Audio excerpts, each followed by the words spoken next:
Good morning and welcome to Wake Up Awareness. Happy Mother's Day to everyone.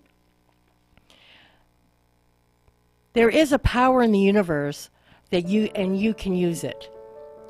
Thank you for joining Reverend Irma Forward and myself, Jean Kennedy, this morning, where we will continue to share with you how to live a more fulfilled life and recognize your divine magnificence.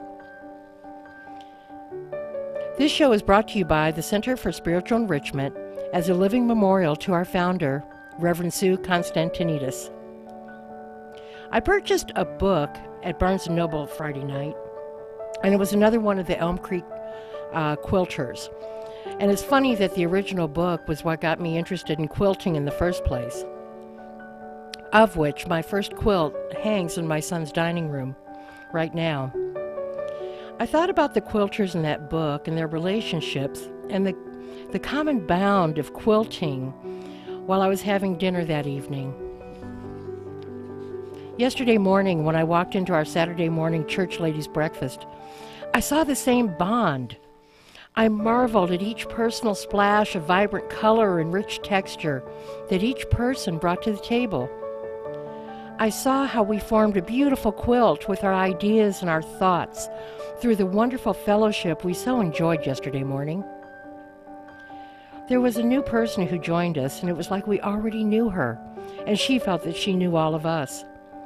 It was another example of the divine working through spirit to know all and to manifest the magnificence of the divine in each and every one of us, for which I am so grateful. Reverend Irma?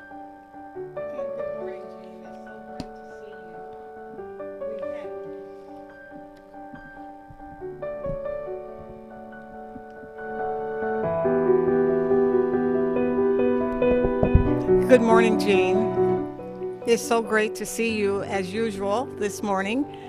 We had just a little bit of delay in the beginning of our program today. However, we're on, and all the technological errors that are sometimes apparent with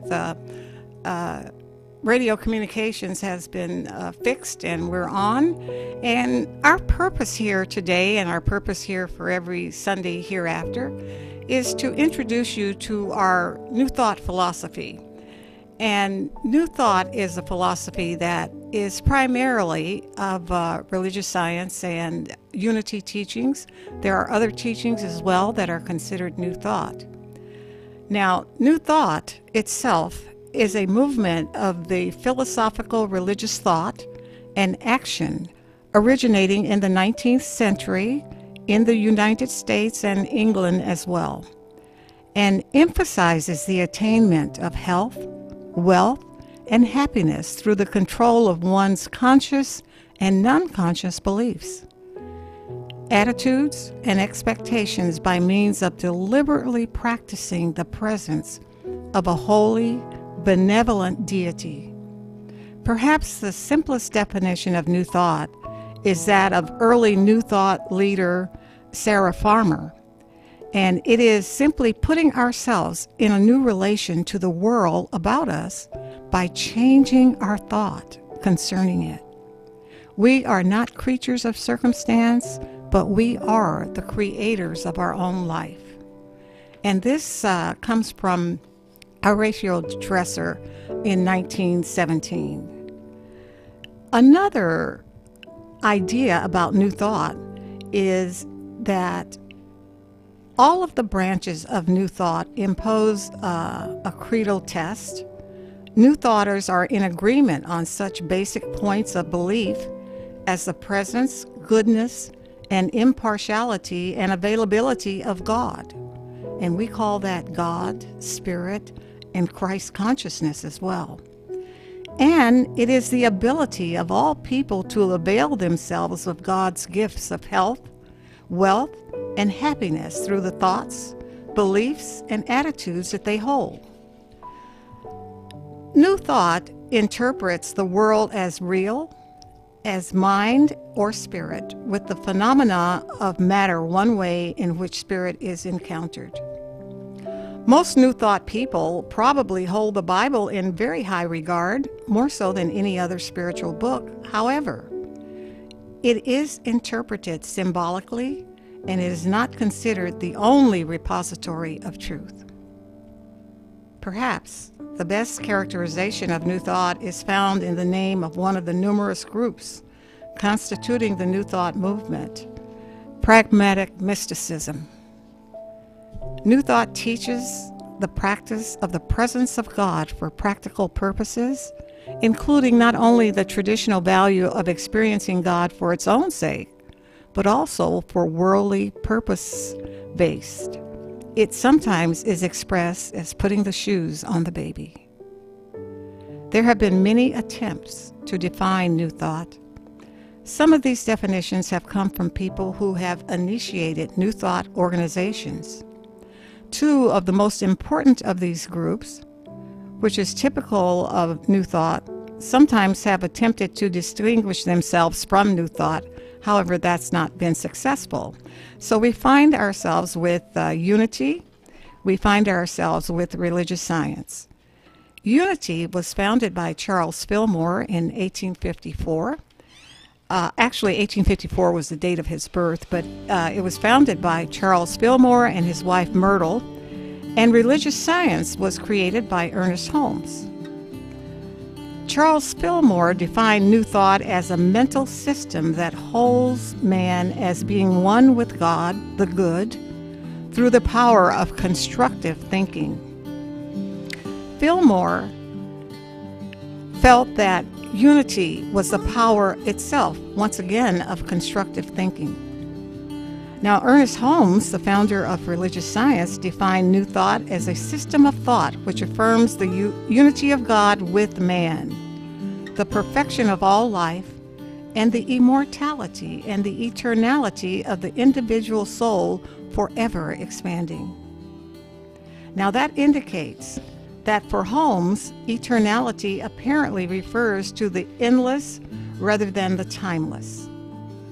Longtime New Thought writer and publisher Elizabeth Town defined New Thought as the fine art of recognizing, realizing, and manifesting the good in the individual. Horatio Dresser expressed his opinion that perhaps the best of all terms for the movement in its beginning is practical Christianity, a term associated with unity. Part of the difficulty in defining New Thought comes from its lack of binding creeds, from its always being subject to change. New Thought is subject to change. Fillmore warned that he reserved the right to change his mind about his beliefs at any time, and Holmes referred to religious science as always being open at the top. This fluidity gives New Thought the opportunity of keeping up with the best of current thought. Jean, I would invite you at this point to talk to us just a little bit about the poem that James Dillett Freeman, a prolific writer and a poet of Unity tradition, wrote, and it was left someplace special. So would you talk to us about that this morning? I will. Mm-hmm. And the poem that we're talking about, which is also a prayer, is I Am There by James Dillett Freeman. It was in 1947 when James Dillett Freeman heard the words that would inspire his most beloved and widely known poem, I Am There. His wife Catherine was in the hospital after undergoing surgery for cancer. It was a time of deep personal need, Freeman recalled. I was in great anguish of spirit. When the doctors told him Catherine had terminal cancer, he left the hospital and went to the Silent Unity Prayer and Healing Room at the Unity headquarters in Kansas City, Missouri. God, he prayed aloud, if you are there, please allow my Catherine to live. Oh God, where are you? Freeman would later recall that he heard a clear and audible, empathetic voice speak to him. Do you need me? I am there. He looked around to see who was talking, but saw no one. While he bowed his head, he could still hear the words and felt hope and comfort. Upon reflection, Freeman recalled that hospital scene when the doctor emerged from the surgery. The doctor, he said, walked slowly over and shook his head and told Freeman, "I'm sorry, the cancer has spread." He said Catherine had just months to live. A few days later, while she was still in the hospital, Freeman shared the doctor's prognosis with Catherine, but she seemed to have already known.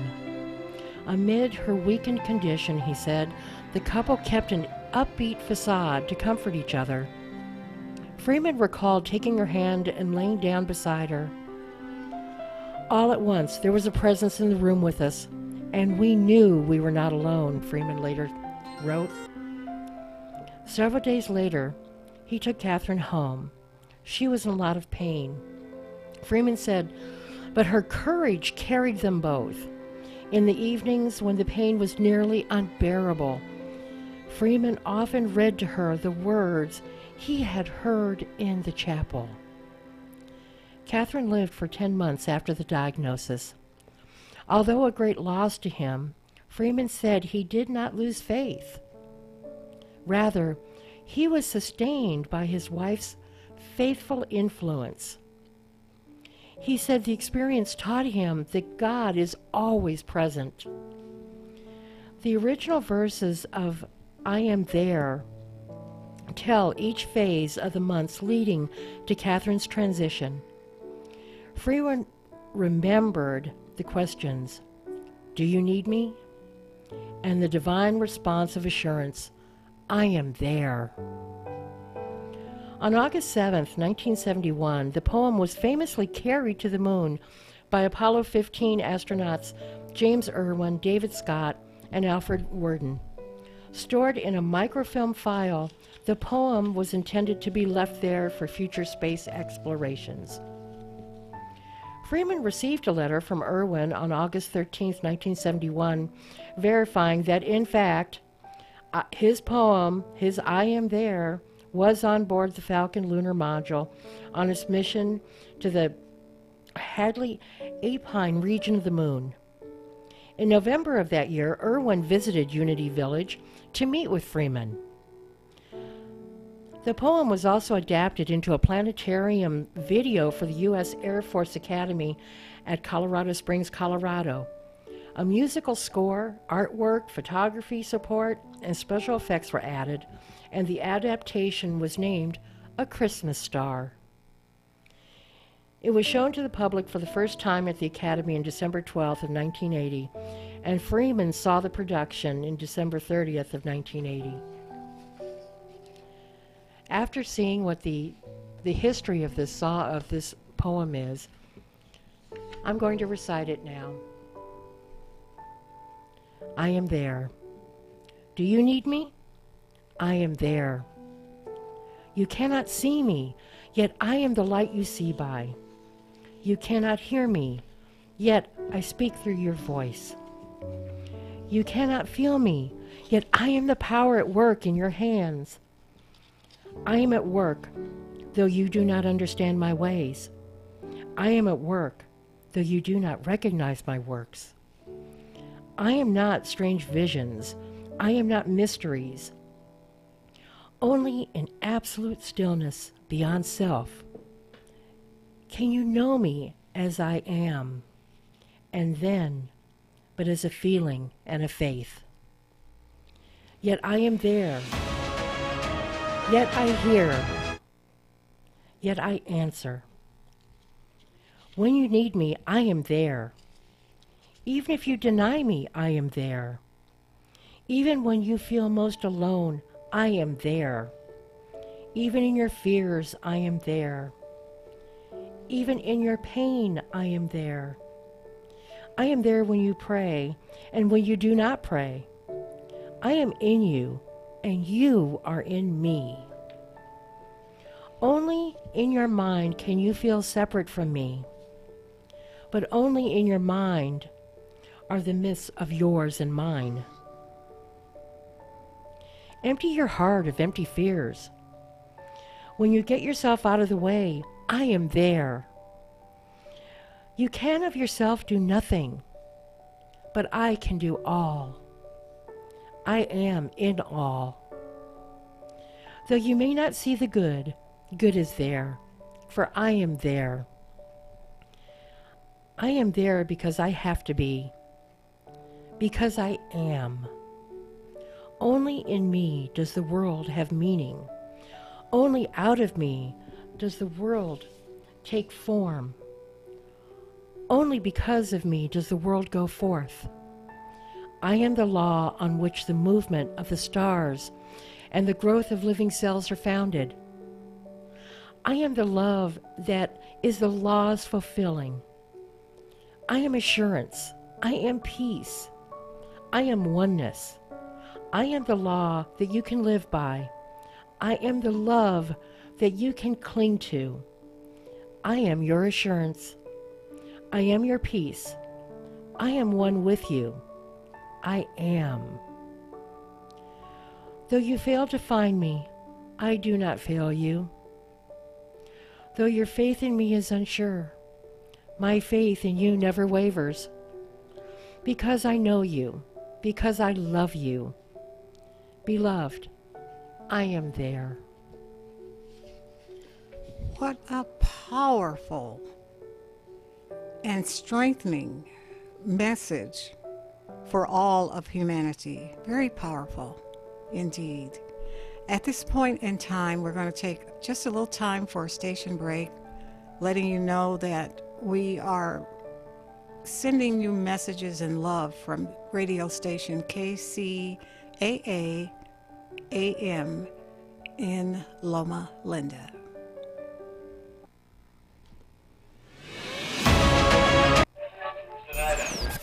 You've tuned in to KCAA, the station that leaves no listener behind.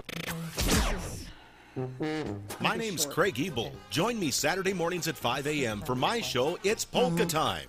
Start your weekend off with the biggest and best variety of polka music over KCAA 1050 AM, 102.3 FM, and 106.5 FM on your radio dial, also streaming online at kcaaradio.com. It's Polka Time with me, Craig Ebel, Saturday mornings at 5, right here at KCAA, the station that leaves no listener behind.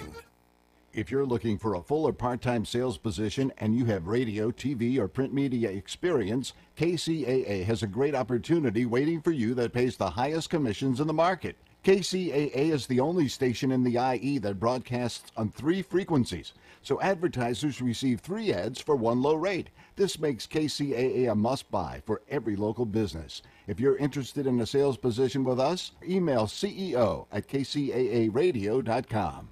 This is KCAA.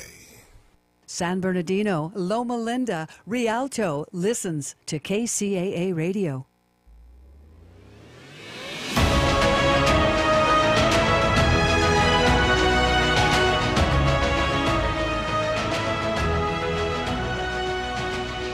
Okay, once again, we're thanking Jean for delivering that very powerful message of the Christ consciousness always being with us and in us and through us. And so today I want to share just a very brief message with you.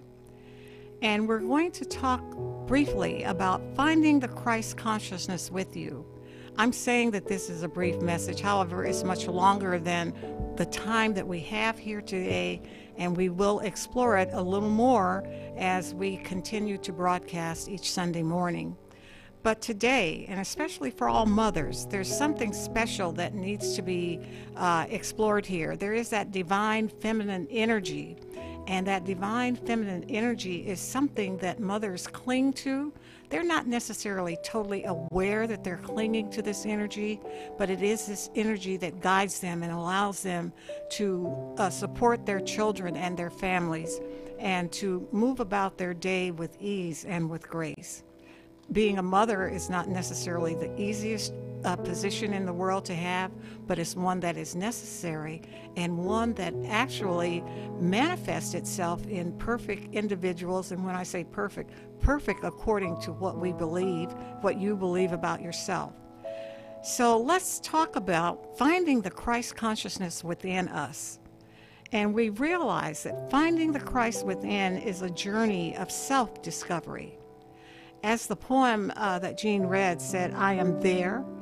This Christ consciousness is in, all, around, and through us. And it is a journey without the real task of relief, but one of the rebirth of consciousness. It then becomes a journey to perfect that awareness which is already within us. You see, sometimes we feel that we're separate from the Spirit of the living God. There is a hunt for total acceptance and the many virtues that we attribute to the infinite Spirit.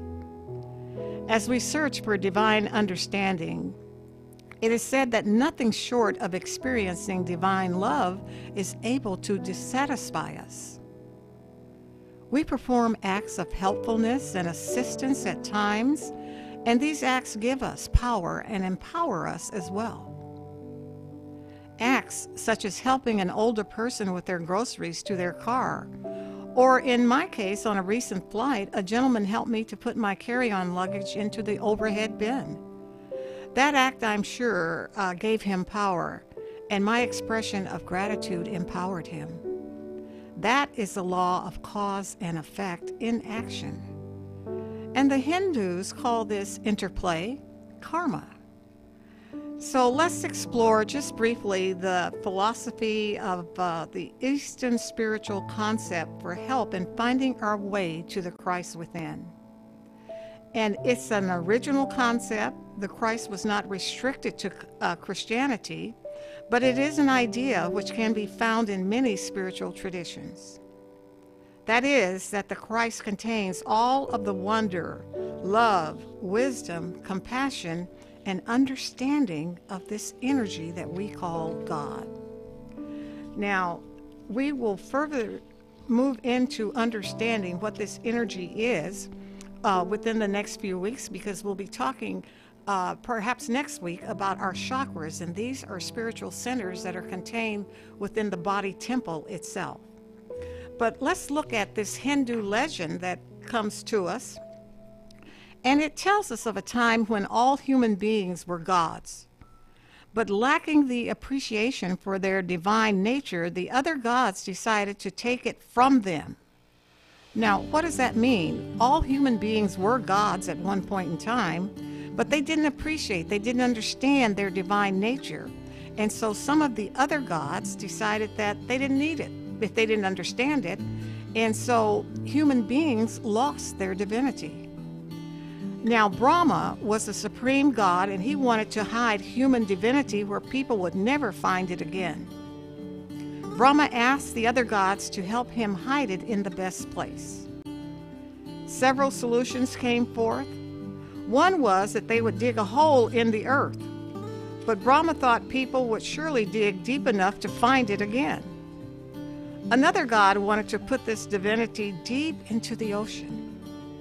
Again, Brahma thought that people would learn to dive deep enough to find it and bring it up from the ocean. Again, a high mountaintop was suggested, but again, Brahma knew that people would climb high enough, conquering every peak on the earth.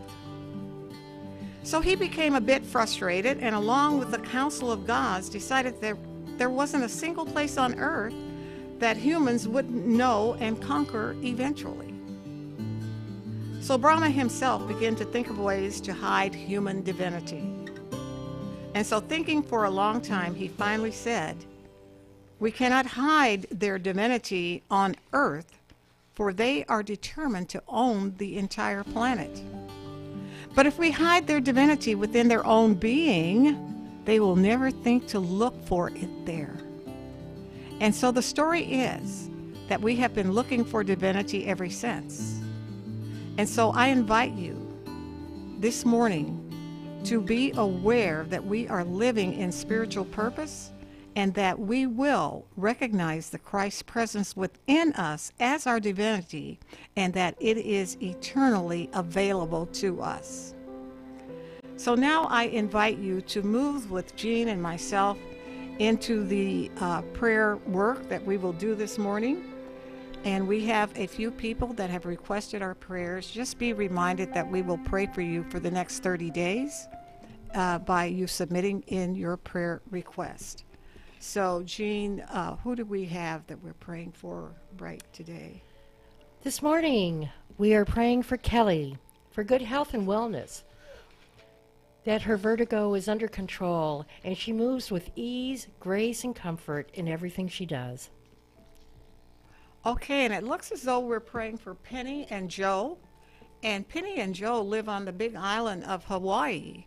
And we're going to know that their home is safe and that they are safe and that they are in a spiritual position to support others who may be experiencing stress from what is taking place there with the volcano erupting. And for Carolyn, for peace and wellness. And so she knows that going forth every day, that she is the light and love of God, and she expresses herself beautifully, and her life is comfortable and meaningful. We're praying also this morning for Susan. We're declaring for Susan that there is no pain and that there's only good health. Susan cannot be anything other than what has created her out of itself, and that being the presence of God. Therefore, we're declaring her freedom from any experience of pain and that she embraces the idea of good health. And for Elaine, for healing and strength, and the love of God to show her the courage and the determination to move freely and be able to go home again. Mm-hmm. And we declare right here and right now that June, Janet, and David are in perfect alignment with each other, that there exists there a perfect whole and complete family relationship. We're further declaring that all of their needs are met, and that they all exist in a state of abundance, prosperity, and perfect health. And for Jim and Judy, for continued good health, knowing that the source of that good health is that of God. And I know that they are deeply grateful and appreciative, and they embrace the godlike presence within them that causes their well-being. We're declaring good health for Wolf, knowing that he indeed is accepting the idea that he is this magnificent child of the universe, expressing God, and he expresses God as this idea of a perfect body temple. Therefore, we're declaring for him and knowing with him his perfect health and well-being. And for Reverend Irma, that she moves freely and is pain-free, and wellness is her abundant joy, and that God gives the light and love and surrounds her and protects her in everything she does and says and moves. All right. And we're declaring also this idea of perfect health for Patty and for John, knowing that good health is a divine idea. Good health itself is representing the perfection of God as accepted by each individual. So we're declaring perfect health right here and right now for Patty and John. And for Jan and Judy, that they are guided by divine guidance and wisdom and love, and they are protected and always make the correct decisions and the right choices for everything that goes along in their life, because they are one with Spirit. And for Billy, we're declaring that there is a perfect idea of the perfect business model for him to follow and to accept as a part of his success as a business leader. We're declaring that he knows how to act, when to act, and is perfectly guided to a successful business venture.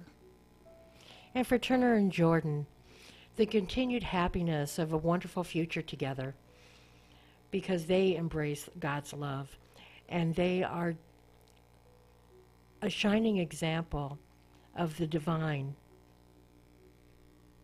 And for Mara, we're declaring perfect well-being and perfect health in all of her activities, and that she is always present to the moment and knows that she is guided by the divine presence that is within her. And for Lilia, divine wisdom in all her choices to guide her on her new path. And for Bob, we're declaring that there is peace and understanding, that he is able to handle anything that comes his way because he relies totally on pure spirit for all of his activities in life. And all is well, all is good, all is perfect. And for Marilyn and Gary, for the safe and wonderful adventures that they had in their home safe. And we're glad of that. And we know that they are protected and guided by the loving light of God. And we say thank you, God. And so it is. And so it is.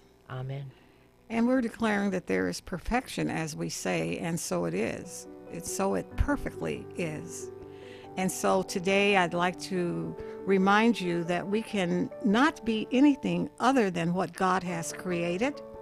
Therefore, we experience a sense of perfect freedom because we are filled with love, compassion, intelligence, and beauty, that our lives represent the bounty of the universe, that we are powerful beings, and in truth, we exhibit the very presence of God.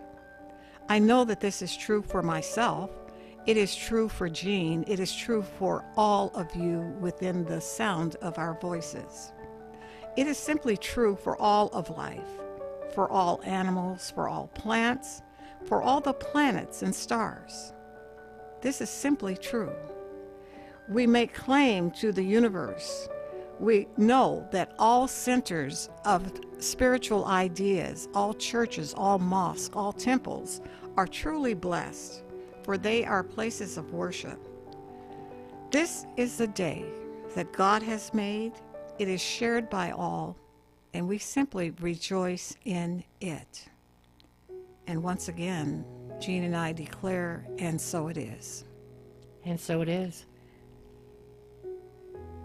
Next week, Jean will be on vacation. We will have a substitute with us.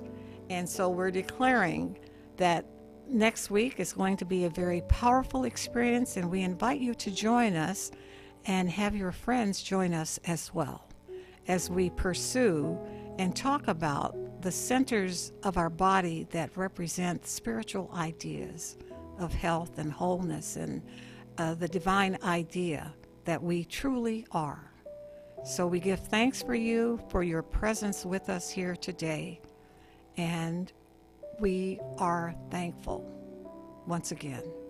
We live in a state of gratitude which allows us to be free in spirit. And once again, it is so, and so it is. So it is.